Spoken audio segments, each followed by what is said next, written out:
Hi ಎಲ್ಲೋ friends, ಎಲ್ಲರೂ ಹೇಗಿದ್ದೀರಾ? ಚೆನ್ನಾಗಿದ್ದೀರಾ ಅನ್ಕೋತೀನಿ. ಇವತ್ತು ಒಂದೊಳ್ಳೆ ಸುಂದರ ಕಥೆಯೊಂದಿಗೆ ಬಂದಿದ್ದೇನೆ. ಅದುವೇ ಎಡಕಲ್ಲು ಗುಡ್ಡದ ಮೇಲೆ ಕಾದಂಬರಿ ಸ್ಟೋರಿಯೊಂದಿಗೆ ಬಂದಿದ್ದೇನೆ. ಬನ್ನಿ ಏನಿದೆ ಅಂತ ನೋಡೋಣ. ಕುಮಾರ್ ನನ್ನ ಕೈ ಹಿಡಿದ ಆಕೆಯ ಹೆಸರು ಮಾಧವಿ. ಆಕೆಯ ಹರೆಯ ಇನ್ನೂ 25ರ ಮನೆಯನ್ನು ದಾಟಿರಲಿಲ್ಲ. ಆಕೆಯ ದೇಹದಲ್ಲಿ ಅರಳಿದ ಯೌವನ ಮೈಗೆ ಲಾವಣ್ಯದ ರಸವನ್ನು ಲೇಪಿಸಿತು. ಆಕೆಯ ತುಟಿಗಳಲ್ಲಿ ಆಗಾಗ ಮಿಂಚುತ್ತಿದ್ದ ಮೃದು ಹಾಸದಲ್ಲಿ ಒಂದು ಬಗೆಯ ಮಾದಕತೆ ತುಂಬಿತ್ತು.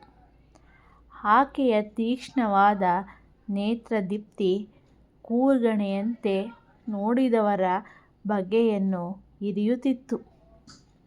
ಕುಮಾರ್ ಮಲಯಕ್ಕೆ ತೆರಳಲು 3 ತಿಂಗಳು ಮುನ್ನ ಮಾಧವಿಯನ್ನು ಮದುವೆಯಾಗಿದ್ದ. ಅವನು ನವವಧುವಿನೊಡನೆ 1 ತಿಂಗಳೂ ಕಾಲ ಕಳೆಯುವಂತಿರಲಿಲ್ಲ. ಅವನಿಗೆ ಕದನಕಣಕ್ಕೆ ಹೊರಡಬೇಕೆಂದು ಕರೆ ಬಂತು. ಅವನು ಪತ್ನಿಯನ್ನು ತವರು ಮನೆಯಲ್ಲಿ ಬಿಟ್ಟು ದೂರದ ಮಲಯಕ್ಕೆ ಹೊರಟುಹೋದ. ಮುಂದೆ ಮಾಧವಿಗೆ ಪತಿಯ ಸಮಾಗಮ ಲಭಿಸಿದ್ದು 4 ವರ್ಷಗಳ ಅನಂತರ. ಈ 4 ವರ್ಷಗಳ ಅವಧಿಯಲ್ಲಿ ಕುಮಾರ್ ಕಾಲು ಕುಂಟಾದದ್ದು ಮಾತ್ರವಲ್ಲ, ಆತನ ಆಂತರಿಕ ಜೀವನ ಗುರುತಿಸಲಾಗದಷ್ಟು ಮಾರ್ಪಾಡು ಹೊಂದಿತ್ತು.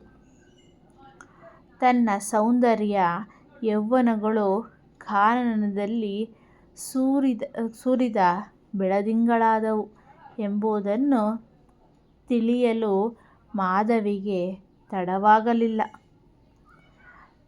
ತನ್ನ ಬಾಳ್ವೆಯ ಬಳ್ಳಿಯ ಬುಡಕ್ಕೆ ಕಿಚ್ಚನ್ನಿಕ್ಕಿದ ಪಾಪಿ ಎಂದು ಆಕೆಗೆ ಪತಿಯ ಮೇಲೆ ರೋಷ ಉಕ್ಕಿತು.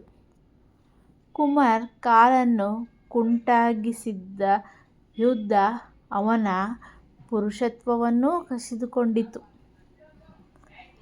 ಮಾಧವಿ ದೈವ ಬಹು ವಿಚಿತ್ರವಾದ ರೀತಿಯಲ್ಲಿ ಸೇಡು ತೀರಿಸಿಕೊಂಡಿದೆ. ಕುಮಾರ್ ತಲೆ ತಗ್ಗಿಸಿ ನೊಂದ ದನಿಯಲ್ಲಿ ಹೇಳಿದ, ನಾನು ನಿನಗೆ ಯಾವ ಬಗೆಯ ಸುಖವನ್ನೂ ಕೊಡಲಾರೆ. ಆದರೆ ನಿನ್ನ ತಾರುಣ್ಯ ಬಂಜೆಯಾಗುವುದನ್ನು ನೋಡಲಾರೆ. ನಾನು ನಿನಗೆ ಡೈವರ್ಸ್ ಕೊಡುತ್ತೇನೆ. ಮನ ಒಪ್ಪಿದ ತರುಣನ ಕೈಹಿಡಿದು ನೀನು ಸುಖವಾಗಿ ಬಾಳು. ನನ್ನ ಸುಖವೊಂದನ್ನೇ ನೋಡಿ ನಾ ನಿಮ್ಮನ್ನು ತೊರೆಯಲಾರೆ. ಮಾಧವಿ ತಾನು ತ್ಯಾಗದ ದಿವ್ಯಪಥವನ್ನು ತುಳಿಯುವ ನಿರ್ಧಾರವನ್ನು ಕೈಗೊಂಡವಳಂತೆ ಪಡಿ ನುಡಿದಳು. ನಿಮ್ಮ ಸೇವೆ ಮತ್ತು ಶುಶ್ರೂಷೆಗಳಲ್ಲಿ ನನ್ನ ಸುಖವನ್ನು ಹುಡುಕಲು ಪ್ರಯತ್ನಿಸುತ್ತೇನೆ.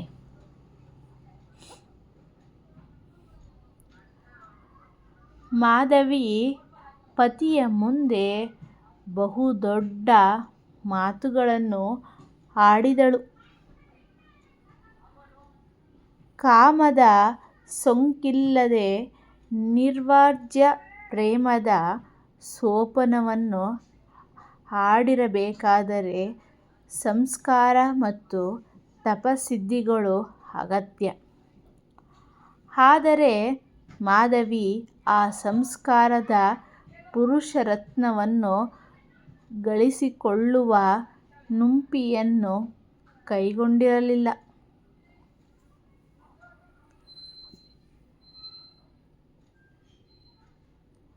ತವರಿನಲ್ಲಿ ಹೇಳಿಕೊಳ್ಳುವಂತಹ ಸಂಪಾದವೇನೂ ಇಲ್ಲ.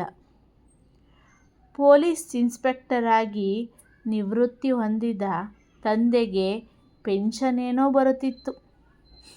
ಆದರೆ ಪೋಷಣೆಗೆ ತಂಗಿಯೊಬ್ಬಳು ಇದ್ದಳು.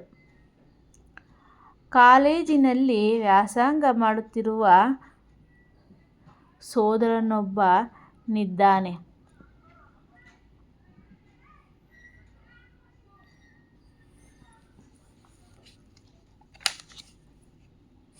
ಕುಮಾರ್ ಡೈವರ್ಸ್ ಕೊಟ್ಟರೆ ಮಾಧವಿಯ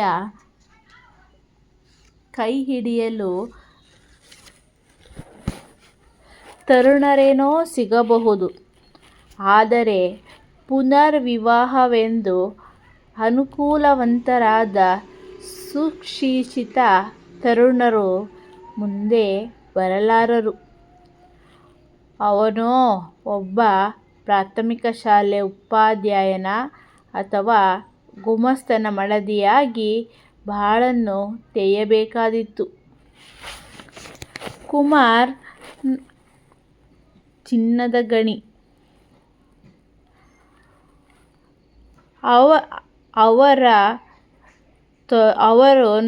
ಅವನನ್ನು ತೊರೆದು ಹೋದರೆ ನೈಲಾನ್ ಸಿಲ್ಕ್ ಸೀರೆಗಳನ್ನು ಸುತ್ತಿ ಮೆರೆಯುವುದು ಹೇಗೆ?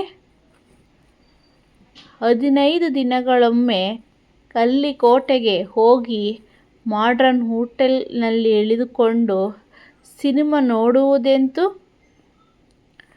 ನಿತ್ಯವೂ ಜೀಪಿನಲ್ಲಿ ಕುಳಿತು ವಿಹಾರಕ್ಕೆ ಹೋಗುವುದೆಂತು?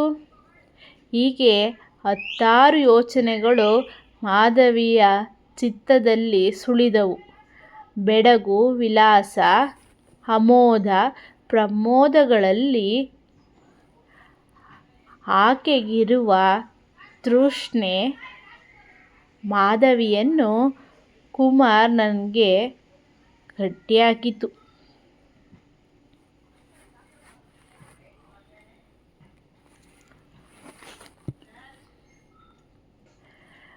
ಮಾಧವಿ ನಿನ್ನ ಇಷ್ಟದಂತೆಯೇ ಆಗಲಿ.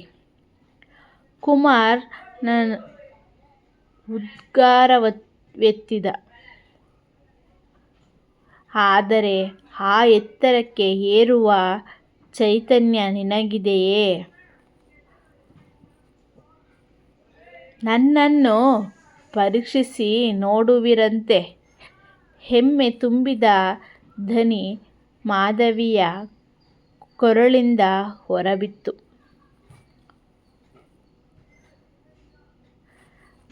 ಮಾಧವಿ ಹಾಡಿದಂತೆಯೇ ನಡೆದಳು. ಅವಳು ಕುಂಟ ಗಂಡನ ಶುಶ್ರೂಷೆಯನ್ನು ಅಕ್ಕರೆಯಿಂದ ಮಾಡಿದಳು. ತನ್ನ ಸರಸವಚನಗಳಿಂದ ಪತಿಯ ಮನದ ಅಂಗಳದಲ್ಲಿ ನಲಿವಿನ ಕಿರಣಗಳನ್ನು ಪಸರಿಸಿದಳು. ಅವನು ಓದುವ ಪುಸ್ತಕಗಳಲ್ಲಿ ತಾನೂ ಅಭಿರುಚಿಯನ್ನು ತೋರಿಸಿದಳು. ಆ ಪುಸ್ತಕಗಳ ಬಗ್ಗೆ ಆತನೊಡನೆ ಚರ್ಚಿಸುವಳು. ಅವನ ಮೆಚ್ಚಿನ ಸಂಗತಿಯಾದ ವ್ಯವಸಾಯದಲ್ಲಿ ತಾನೂ ಆಸಕ್ತಿ ವಹಿಸತೊಡಗಿದಳು.